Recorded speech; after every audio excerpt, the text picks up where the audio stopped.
Você acredita que a loucura pode ser fabricada?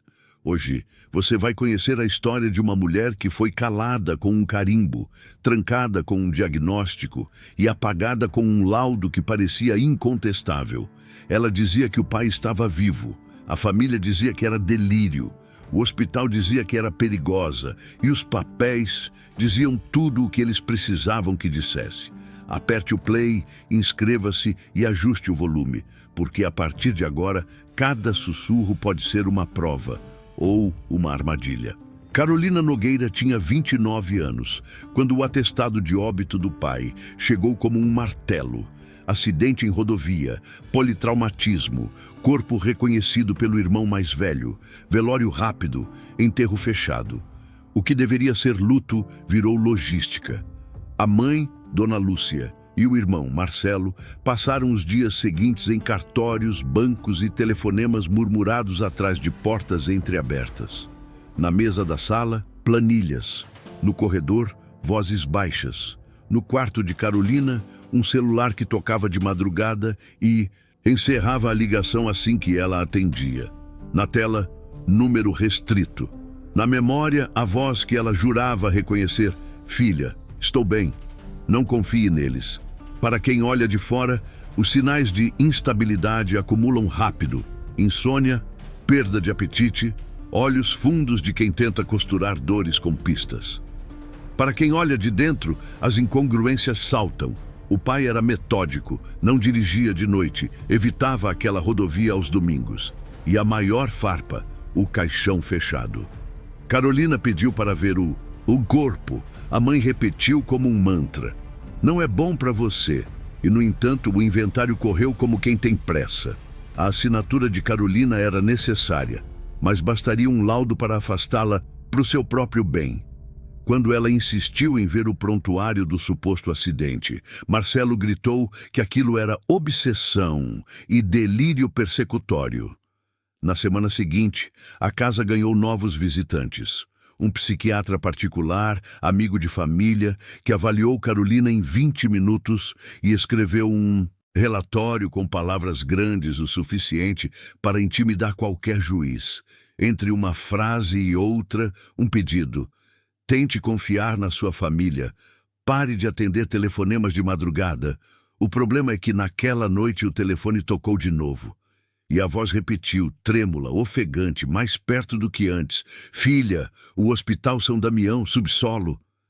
Carolina não dormiu. Às 6 da manhã anotou num papel: São Damião, subsolo, 3h13. Desceu as escadas para tomar café e encontrou uma ambulância na frente da casa. É pro seu bem, disse a mãe, segurando sua mão como quem consola e sentencia. O motorista não usava crachá, o enfermeiro evitava o olhar, o psiquiatra assinou a guia. Risco para si e para terceiros. Carolina tentou explicar. Ninguém ouviu. Foi assim que ela entrou no hospital. E foi assim que sua versão passou a ser chamada de delírio. No Hospital São Damião, os dias não tinham nome.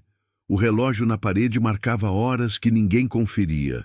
E o som do portão elétrico, toda manhã, parecia uma fronteira entre o mundo e o esquecimento. Carolina foi levada para o setor feminino, uma ala estreita de azulejos antigos, cheiro de desinfetante e eco de passos que vinham de baixo, do subsolo. O crachá da enfermeira dizia apenas Tânia, e o uniforme trazia uma mancha de iodo que nunca saía.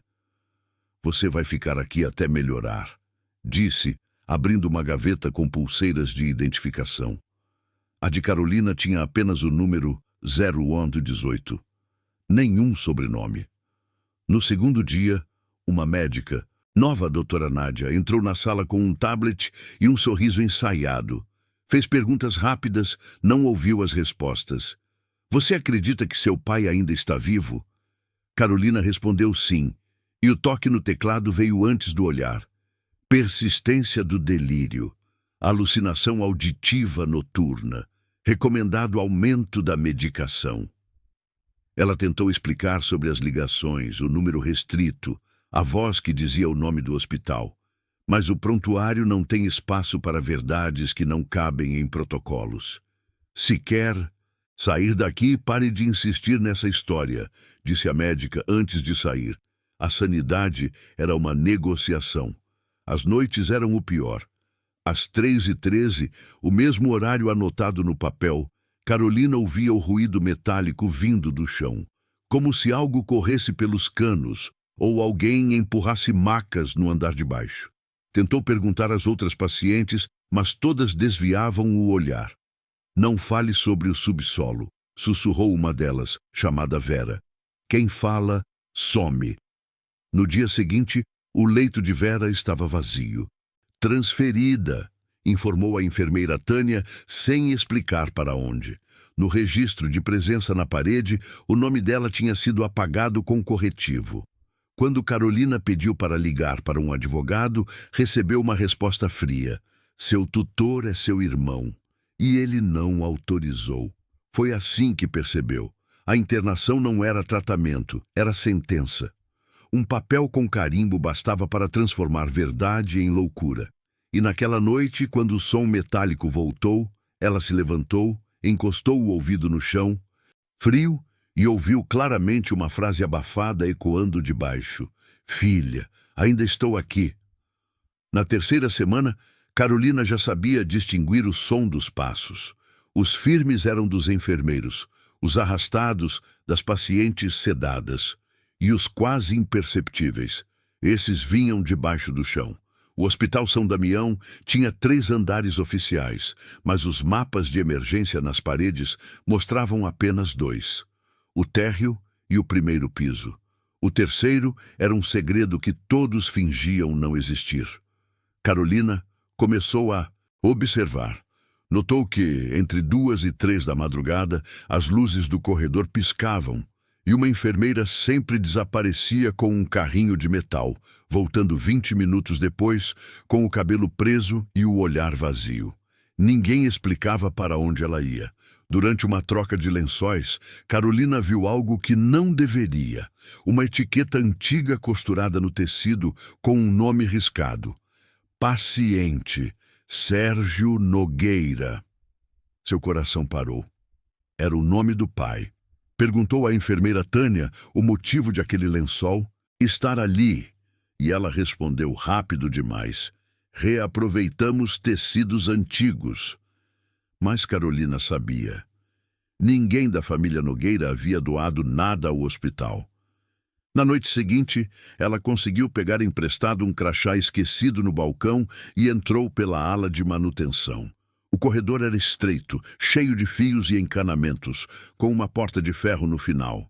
Um letreiro quase apagado dizia: acesso restrito, setor D. Puxou a maçaneta, trancada, mas atrás dela, vozes, murmúrios baixos, quase orações. Um som metálico e depois um grito abafado, distante. Você não devia estar aqui. A voz veio de trás. Era a doutora Nádia segurando uma prancheta, o rosto iluminado apenas pela luz vermelha do corredor.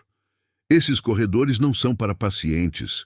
Carolina tentou explicar, mas a médica apenas digitou algo no tablet e chamou 2 seguranças. No relatório ficou escrito: tentativa de fuga, delírio de conspiração institucional. De volta ao quarto, amarrada a uma cama de contenção, Carolina ouviu o som metálico outra vez vindo direto do chão. Mas dessa vez a voz estava clara. Era masculina, fraca, mas inconfundível. Não confie em ninguém, nem em mim. 3 dias depois do incidente no corredor, Carolina foi liberada das contenções, mas o castigo era outro. Silêncio total e observação contínua. Nenhum espelho, nenhum papel, nenhuma caneta.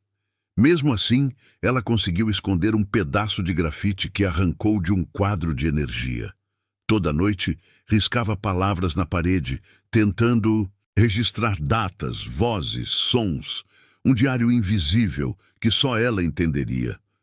Certa manhã, durante a troca de turno, um interno mais velho chamado Enéas aproximou-se discretamente.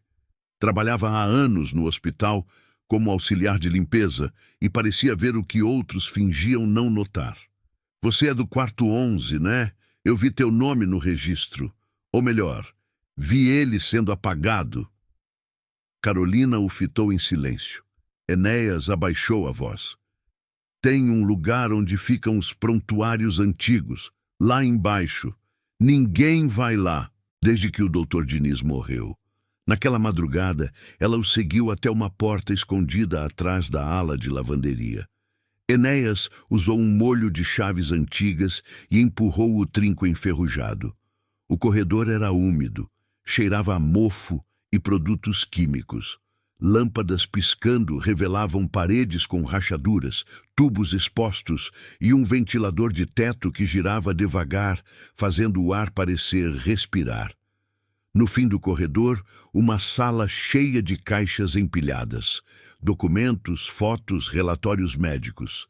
Carolina começou a folhear rapidamente os arquivos. Alguns nomes lhe chamaram a atenção. Patrícia M., herdeira de empresa de cosméticos, internação judicial. Célia B., disputa de terras, quadro psicótico. André C., briga familiar, distúrbio paranoide. Todos com algo em comum, interdição legal e sumiço repentino. Foi então que ela encontrou uma pasta sem etiqueta, coberta de pó.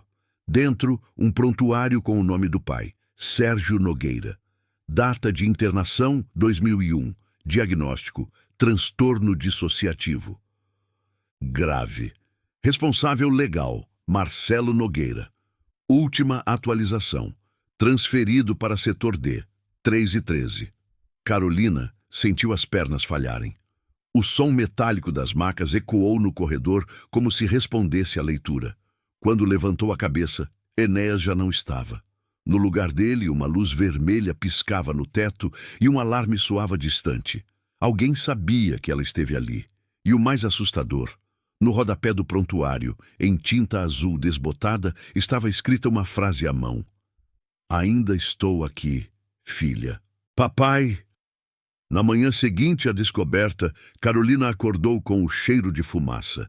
A sirene soava em intervalos irregulares e os corredores estavam tomados por enfermeiros correndo em silêncio. Um tipo de pânico ensaiado, frio, sem gritos. Incêndio no subsolo, alguém disse, mas as expressões não eram de susto. Eram de alívio, como se algo que não devia existir estivesse finalmente sendo destruído. Carolina correu até a janela gradeada do quarto e viu uma fumaça escura subindo do lado oposto, do pátio. Reconheceu o prédio. Era o mesmo onde ficava o arquivo. Eles estão queimando tudo, murmurou, e o coração começou a bater com força. Minutos depois, o psiquiatra responsável entrou no quarto com um sorriso ensaiado. Você deve estar assustada, Carolina. Foi um curto-circuito, nada grave. Ela se levantou, tremendo. Vocês estão apagando as provas. Meu pai estava aqui. O médico se aproximou lentamente, segurando uma prancheta. Esses delírios estão voltando, não é? Vamos aumentar a medicação. Mas antes que ele terminasse de escrever, Carolina estendeu o braço e mostrou o documento dobrado que havia escondido sob o colchão. O prontuário de Sérgio Nogueira. O médico empalideceu. De onde tirou isso? Ela respondeu firme. Do lugar onde vocês enterraram a verdade. Naquela noite, enquanto a fumaça ainda pairava sobre os corredores, Carolina tentou esconder o papel dentro de uma fronha. Mas ao amanhecer, o prontuário havia sumido. Em seu lugar, apenas uma anotação escrita em caneta sobre o travesseiro. Nada do que você viu existe. Horas depois, o hospital anunciou oficialmente que o incêndio havia destruído todos os arquivos anteriores a 2005. Nenhuma investigação seria aberta, nenhuma autoridade apareceu, nenhuma imprensa soube. Carolina percebeu que agora não tinha mais provas, só lembranças. Mas talvez fosse o suficiente. Na madrugada seguinte, um estalo metálico ecoou do subsolo. Ela olhou pela janela e viu a porta de acesso se abrindo sozinha.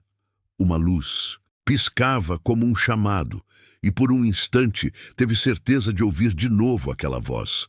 13:13, filha. É a última chance. Naquela noite, o hospital inteiro parecia segurar o fôlego. As luzes do pátio piscavam como se algo interferisse na energia. Carolina esperou o relógio marcar 3h13, o horário que perseguia seus pesadelos desde o primeiro dia. O som metálico voltou, vindo do chão. Mas desta vez, ela não ficou parada. Conseguiu abrir a tranca do quarto com um gancho de cabelo e atravessou o corredor descalça, o piso gelado queimando os pés. No final do corredor, a placa Acesso Restrito, Setor D, estava parcialmente derretida, talvez pelo fogo recente. Empurrou a porta. O cheiro de ferrugem e cinzas tomou o ar. O corredor era estreito, quase claustrofóbico. As lâmpadas pendiam por fios tortos, projetando sombras que pareciam se mover. No chão, marcas de arrasto, talvez macas, talvez algo pior. Carolina andou lentamente com o coração martelando no peito. Em certo ponto, as paredes estavam cobertas por anotações feitas à caneta. Frases curtas, tremidas, como bilhetes desesperados. Eles não me deixaram sair. O silêncio cura. Assine e dorme. Mais à frente encontrou uma sala parcialmente destruída. Dentro, fichas médicas queimadas, prontuários com nomes ilegíveis e fotografias antigas, pacientes acorrentados, experimentos de eletrochoque, datas que iam até os anos 2000. No canto, uma maca coberta por um lençol. Carolina se aproximou. Sob o pano, uma silhueta imóvel, com as mãos trêmulas, puxou o tecido. O corpo estava pálido. Os cabelos grisalhos e o rosto. Era o pai dela. Os olhos abertos, vidrados, fixos no teto. Mas algo estava errado. O corpo não tinha cheiro de decomposição. Era como se tivesse sido preservado. Ao lado, um tubo conectado a uma máquina ligada na tomada. O monitor piscava, fraco, como se ainda houvesse um sinal. "Pai", sussurrou. Os olhos do homem se moveram, quase imperceptíveis, e uma voz rouca escapou dos lábios ressecados. "Eles nunca me deixaram sair, filha." Carolina recuou em choque e derrubou uma bandeja metálica. O som ecoou pelo corredor. As luzes piscaram com força. Um alarme começou a tocar, e passos apressados surgiram atrás dela. "Ela desceu!" gritou uma voz masculina. Carolina correu, mas o caminho parecia se multiplicar. Portas idênticas, corredores sem fim, o som de macas sendo empurradas no escuro. Quando tentou voltar para a escada, a entrada havia desaparecido. Naquela hora, ela... Entendeu? O setor D não levava de volta para cima. O alarme soava como uma sirene de guerra. Portas batiam, vozes ecoavam pelos alto-falantes, e Carolina corria em meio à fumaça e luzes piscando. De repente, uma figura de jaleco a puxou para dentro de uma sala lateral. Era Enéas, o funcionário que ela pensava estar morto. "Rápido, antes que te vejam", sussurrou. A sala era pequena, cheia de telas e cabos, um antigo sistema de monitoramento, com câmeras que mostravam vários pontos do hospital. "O incêndio não destruiu tudo", ele disse, conectando um pendrive. Na tela, imagens em preto e branco começaram a rodar. Datas antigas, gravações sem som. Carolina viu pacientes sendo levados em macas cobertas, sempre às 3h13 da madrugada. Em um dos vídeos, reconheceu a si mesma, desacordada, cercada por enfermeiros. Mas o detalhe que a gelou foi o reflexo de um homem caminhando atrás do grupo. O rosto era o do pai. Ela se virou para Enéas, atônita. "Você entende o que isso significa?" Ele apenas balançou a cabeça. "Significa que ninguém vai acreditar." Antes que pudesse reagir, as telas começaram a desligar sozinhas, uma a uma, até restar apenas uma imagem, a sala do subsolo, onde ela havia visto o pai. Na maca, o corpo ainda estava lá, mas agora havia alguém parado ao lado dele, uma mulher de jaleco branco segurando uma prancheta. A câmera deu zoom automático. Era Carolina. Ela ficou imóvel, o sangue gelando nas veias. Isso é montagem, eu nunca, tentou dizer, mas Enéas recuava, assustado. Eles gravam tudo, repetem tudo, até que a verdade perca o sentido. Nesse instante, a porta foi arrombada. Seguranças entraram e imobilizaram Carolina com força. O pendrive caiu no chão e se partiu em dois.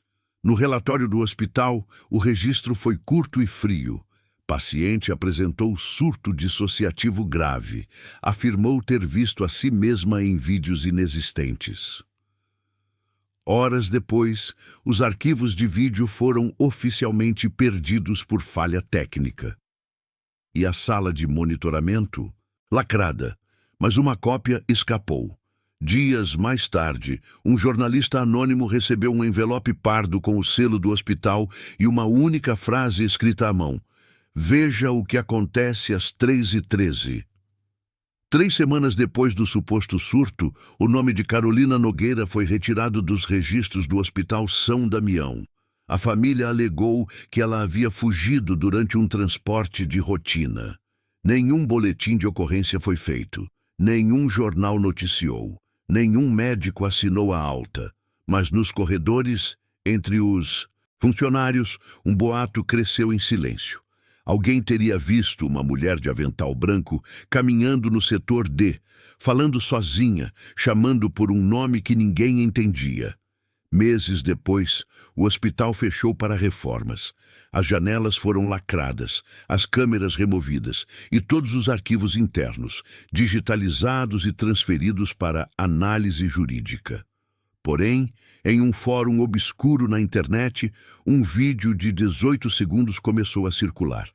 Imagem granulada, câmera de segurança, data ilegível.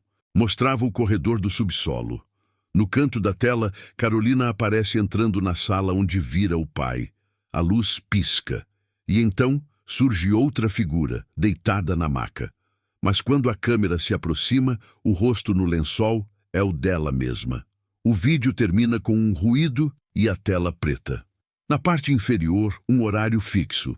03:13:00. Peritos afirmaram que o vídeo era montagem. O hospital negou a existência de gravações. A família se recusou a falar, mas um ex-funcionário em entrevista anônima contou algo que fez a internet congelar. Depois daquela noite, começaram a receber ligações internas vindas do ramal do quarto 11, o mesmo quarto onde Carolina dormia antes de sumir. E sabe o que é mais estranho? O repórter perguntou o quê? O homem respirou fundo e respondeu: "Esse quarto foi demolido no incêndio." O caso de Carolina Nogueira nunca foi oficialmente investigado e o Hospital São Damião nunca mais reabriu. Mas às 3h13 ainda há quem jure ouvir o telefone tocar. Você atenderia?